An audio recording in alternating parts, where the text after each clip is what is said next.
Americans criticize the bailout plan for helping out financial giants and that made poor decisions. And recent news has fueled fire even more than before. Yeah, obviously all this talk about AIG using all this bailout money to pay off their their executives. And Congressman Brian Bilbray is on the phone right now with his reaction to this whole thing. Brian, I'm sure that you're like the rest of Americans, just sort of shaking your head in disbelief here.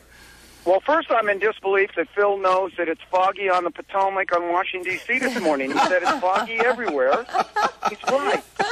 He is the man. Bill, boy, you talk about it. You ask him, he knows everything. Yes, no, actually, everybody is outraged about this this situation. It's a classic example of how, people react too quickly and it comes back and realize how bad things were allowed to get and how bad or how the lack of oversight that we saw with taxpayers' money. And isn't it interesting how this has united Democrats and Republicans to the same side of the aisle? I mean, this really has brought everybody together, hasn't it? It really has, and hopefully it's really brought them together to understand the mistakes they've made in the past and try to avoid it. That this concept that every crisis, you just throw money at it and don't worry about, where it goes, where it sticks. And this one is everybody's going to be held accountable for who approved this money, why we didn't put conditions on it. And a day late and a day dollar short, Washington now is realizing how outrageous it is for the American tax dollars to be thrown around like this. Yep. The head of AIG is going to be in the hot seat today in Washington. If you were on that committee, what would you ask him? Well, I guess it's kind of tough because the guy who's there now wasn't the guy who cut these deals for all these big bonuses. So ask him, I'd say mostly why he didn't let the president and Congress know about this earlier. And I think if there was any fault that you can lay on this new guy was that he knew, even if it was a few days, about this outrageous situation and did not blow the whistle very loud and say, look, this thing's coming down the pike and I don't see any way legally I can stop it. And he should have been saying that, weeks ago, not a few days ago. And, and obviously these bonuses, a lot of these, what they're saying now in the contracts and stuff like that, these things were signed a long time ago.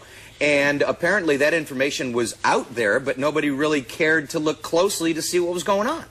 Dan, nobody cared to look closely at any of this. It was all that, you remember the mentality, do anything, don't think about it, don't look into it, just do it. And then now we come back and look at this. And you wouldn't tell, first thing you tell your children is, look before you leap. And Congress refuses to do it because their attitude is it's somebody else's money. And I just think it is a little late for Congress to be so outraged on this issue because when Washington starts paying the bills, you darn well better expect somewhere down the line for Congress to Washington start controlling the rest of America. And people are uncomfortable with that.